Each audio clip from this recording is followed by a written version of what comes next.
This is FleshBound and it'll make you want to beat it over and over again.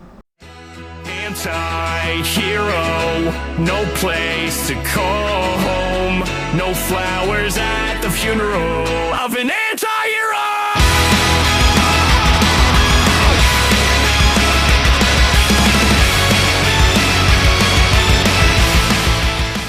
The main core gameplay loop, if you call it that, is dying, retrying, finishing the game, and then trying to beat it even quicker than that. I got my minimum time to about under 10 minutes. The first time it took me about 22 minutes, and then the time after that, 11. It's a first-person shooter, I guess, more like a first-person combat with like crazy movement in it. You'll be running against walls, you'll be hooking onto grapple hooks. Overall, I think my impressions of the game are actually pretty positive. I actually enjoyed playing it so much that when I was streaming it, I probably streamed the actual whole campaign twice, just from playing it and being like, hey, this is fun, let me see if I can get a quicker time. One of the core gameplay mechanics is riding against walls and trying to string movement with attacking enemies. So there's two types of enemies in the game. You have the heads, and then you have the amorphous orbs that shoot orbs. It has a very similar feel to Titanfall 2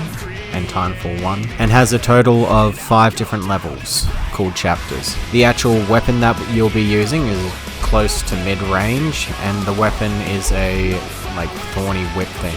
The main story and characters aren't really anything.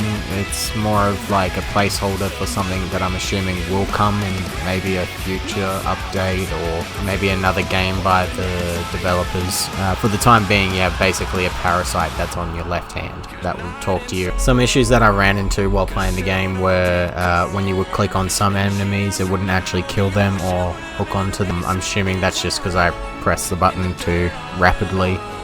And then when you land on a jump pad, sometimes it will launch you all the way up, but if you land next to a jump pad, walk onto it, it will always launch you a lot higher than if you land on the jump pad. The graphics and art style is pretty much a cel-shaded, flesh-filled kind of game. The voice acting is actually pretty good. It's got mainly a demonic little voice that's talking to you the whole time. Reminded me of the anime Parasite a lot.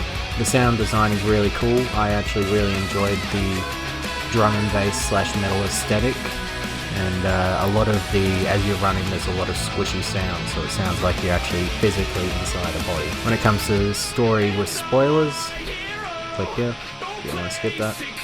Now that they're gone, the story is that you wake up in a cocoon, you break out of the cocoon after talking to your little demon hand right next to you.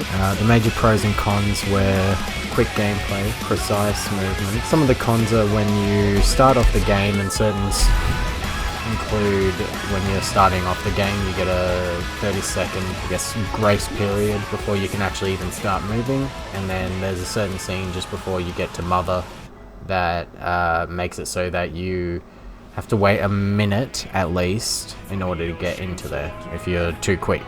Honestly, I don't think there's much to improve when it comes to movement, mainly just the jump pad issue that I had. It might even just be how I land on them. I'm not even sure. It might be a feature.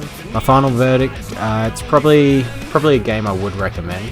The game is for definitely like fast-paced shooters, like people that like that kind of genre and stuff like that.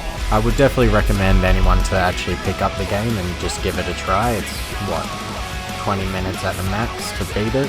With that being said, I just want to say if you guys enjoyed this review, please like, comment, subscribe, all that kind of stuff. An additional thank you for watching, and GG, well played. Much love. Bye bye.